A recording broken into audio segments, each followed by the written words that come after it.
Welcome to V's Teas. This is V and these are my tarantulas. Today's video is going to be a basic tarantula care video. There's several different ways to take care of a tarantula. There's no one right way. I always say if your tarantula is thriving, you're doing it right. If it's doing well, if it's growing, if it's eating, you're not doing anything wrong. Now, each species is a little different of what it needs, humidity-wise, things like that. So this video is going to be strictly just very basic care. When it comes down to what you feed your tarantula, what you put your tarantula in, it's going to be different depending on if it's fossorial, a burrowing tarantula, terrestrial. A tarantula would live above ground, on the ground. And arboreal meaning they live up in the trees. So when it comes down to those different types, you're going to want a different enclosure type, whether that be taller or wider or more substrate, less substrate, more to crawl on, things like that. And there's a lot of different beginner tarantulas. I mean, you can get any tarantula as your beginner. If you read up on it and you know what it takes to do it right, then you can get a very advanced tarantula. I wouldn't recommend it though, because if you don't have experience with that, only because the more fossorial, the burrowing tarantulas, and old world tarantulas that come from places like Africa, they're a little bit faster and they're more aggressive. So some good, we'll start with enclosures first. Depending on what type you have, the big one here, Lasiodora parahabana, is in a acrylic enclosure. She's terrestrial, so she likes to stay above ground, like on the ground. She is a bigger species, so with this you want to make sure you have enough substrate where if she can't fall very far to hurt herself. I like to have bigger tarantulas like her. I like to have a locking mechanism of some sort, that way she can't get out, because I have her on a shelf and I don't want her to fall. With more arboreal tarantulas, I have taller enclosures. That way they like to climb. And you don't have to have some cute, expensive enclosure. I have the Avicularia here in a Tupperware container.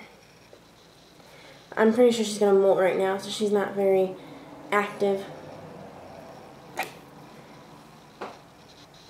So you don't have to spend an arm and a leg on these enclosures. Most of my enclosures are display cases that I have either bought with pre-made holes in them or I've put holes in them. Arboreal, so we want something higher, something put in there to let them climb. Fossorial tarantulas, I'm not sure if I have any here. Fossorial tarantulas are going to want to burrow. So I'm just going to use this as an example. Normally with fossorial tarantulas, you want to add more substrate. That way they can then burrow down, because they don't want to be above ground like the terrestrial, and they really don't like being up high like the arboreal. So this is not a terrestrial species, but since it is a sling, it does want to burrow right now. And as you can see here, she has been burrowing.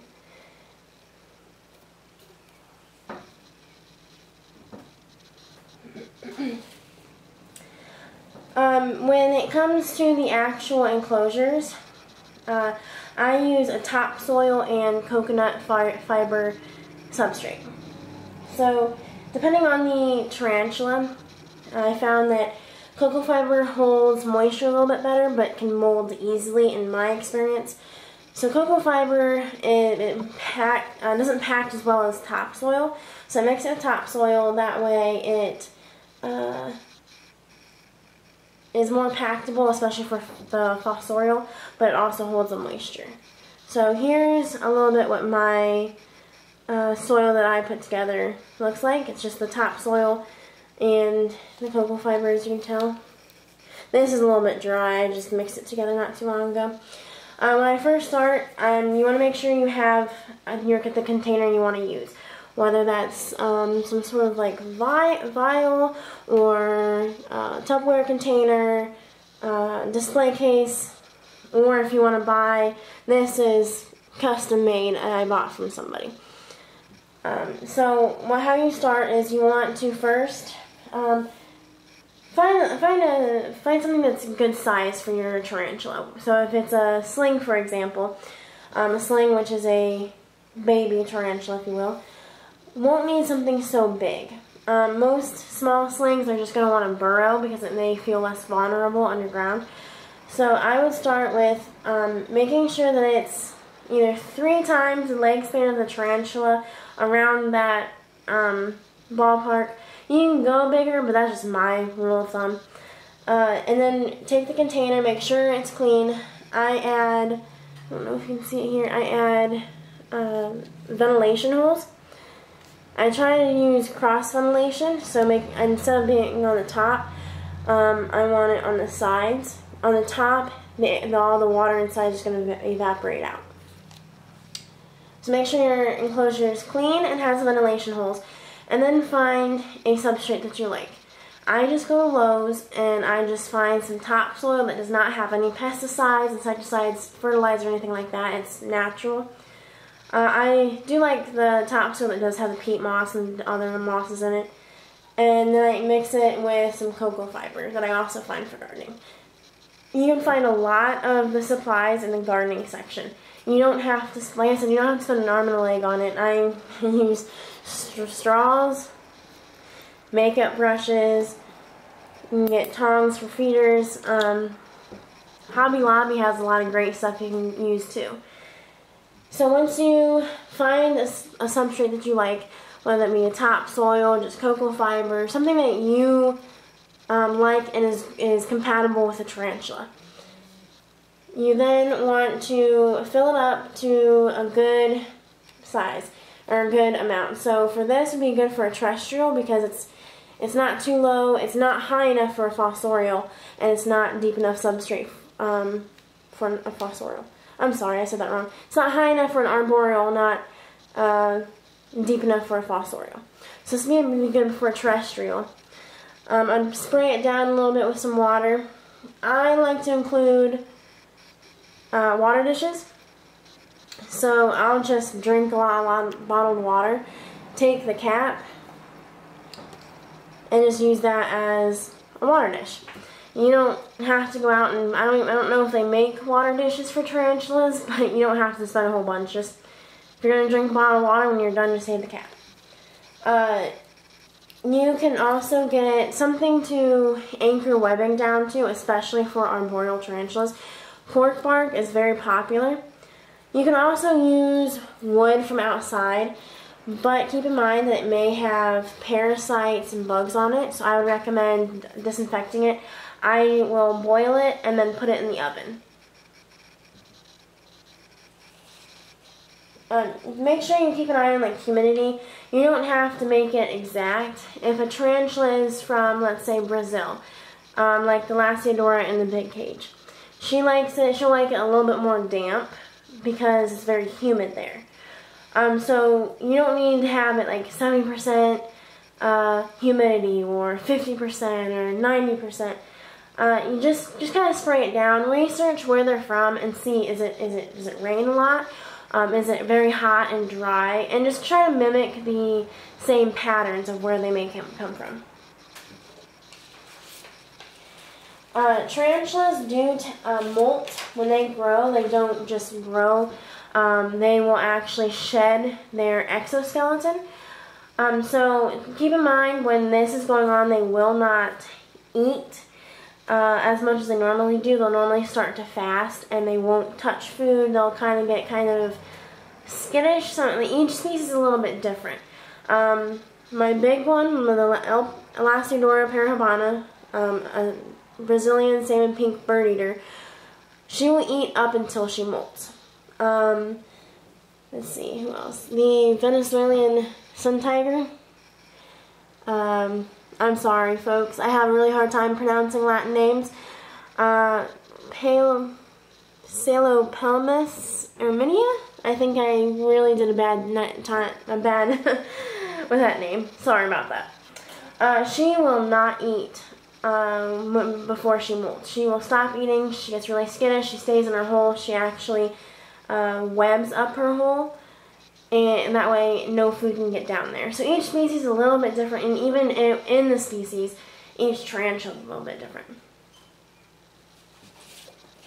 And when your tarantula molts for the first time, you may be a little bit worried because you may see what looks like 2 tarantulas in your enclosure. Here's what a molt is going to look like. They will have popped off their top, popped the carapace off, and just kind of squeezed out as if they're taking off a sweater. I cannot touch the molts because I am allergic, so I break out when I touch the tarantulas, which kind of sucks because I wish I could pick them up, but my arms break out and everything else. So even their fangs come out as well. So when it first molts, its new exoskeleton is going to be very, very, very soft. So do not try to feed it. Don't try to touch it. Just leave it alone. I would not recommend trying to take the molt out until the tarantula's been moving around.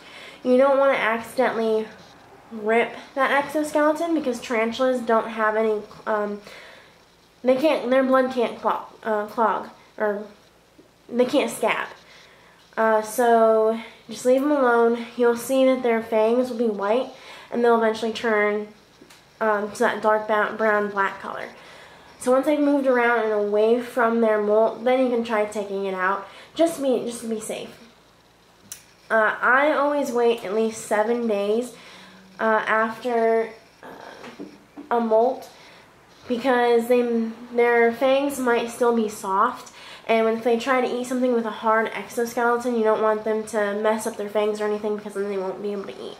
And if you feed, let's say, a cricket or a mealworm, the cricket or mealworm could bite through the soft exoskeleton. So it's just a safety thing. You don't want to hurt your tarantula. The tarantula could potentially bleed out, especially depending on the size. And then food. What do tarantulas eat? I found that some tarantulas will be very, very picky. Some of my tarantulas will only eat cockroaches, some will only eat crickets, some will only eat fruit flies. So you'll have to come to kind of learn your tarantula, learn its personality. I have a couple of different feeders here. I have smaller dubia roaches for some of the smaller slings. So they're pretty tiny compared to the size they actually get. And remember, you have to take care of your feeders just as you would take care of your tarantulas. Make sure they're fed, make sure they have the water. They do make food for feeders. And then I have bigger dubias. It took me a while to come over the fear of actually touching them. That's not ever something that you think about until you may get tarantulas, and especially for the bigger the tarantulas get, you may not be able to keep having to feed them crickets because crickets are so small, and especially with my Lasiodora over there, I'd have to feed her so many crickets a week to be able to keep up with how much she needs to eat. So if you just get something, as bigger the tarantula gets, just use bigger feeders. These I don't feed to my tarantulas very often. I found that my rats like them better. These are super worms. If you decide to use superworms or mealworms to feed tarantulas, make sure you watch them because they will dig. They'll dig into the substrate and then the tarantula can't find them. So that's why I think my rats like them better than my tarantulas, because my tarantulas have a hard time finding them. And like I said, each tarantula just kind of has its own preference of what it likes. Make sure, I have different ways of watering my tarantulas too. Some people like to spray, and with my bigger tarantula, I'll spray her cage a little bit, but she too has a water dish. Every one of my tarantulas has a water dish, except my Avicularia, Brazilian giant white knee, because she always buries it. Every time, every house or 3 times she's buried it. So in my tarantula room, I keep a glass of water, and I will either use a pipette or I think it's like a paint distributor that I got from Hobby Lobby, to put water in little caps or water dishes. It's a little bit different for the bigger tarantulas. They have bigger water bottles, so I will pour the water into their dish, but for the smaller ones, I don't want to try pouring into their dishes just because that's going to make a mess. You don't want to get your tarantulas wet, because if water gets on their lungs, their book lungs, which is on the bottom of the abdomen, you could potentially accidentally drown them. Some things that you don't really need, but it's nice to have when taking care of your tarantulas. Just make sure you just keep a lot of caps. They will come in handy, especially if you're one that does like water dishes. When rehousing, it's really nice to have a wire of some sort. You might not be able to see this on camera. A wire of some sort to kind of nudge the tarantulas when you're rehousing. I also like a straw. Nothing hard when you're kind of touching your tarantulas, if you're trying to get them to move or something. You don't want them to break their fangs. A brush, the bristles, if you want to kind of touch the webbing, or you want to try to move the tarantula along, things like that, whatever you prefer. And spoons to either dig substrate out, try to get feces out of the substrate. I even use it to feed my feeders. I have some cockroach food, and that's easy, just to kind of get it out. And there's just any type of common things you can use for your tarantulas. You don't have to go out and buy specific things if you're trying to keep, because it can be a cheap hobby. I'll just put it that way. So if you have any questions or concerns, definitely put those down in the comments. If you did like the video, don't forget to hit the like button. If you want to get notifications for new videos, remember to hit the bell beside the subscribe button. And I do have a question for all of you if you want to leave your answers in the comments. If you do have tarantulas or want to have tarantulas, what it is or was your first tarantula?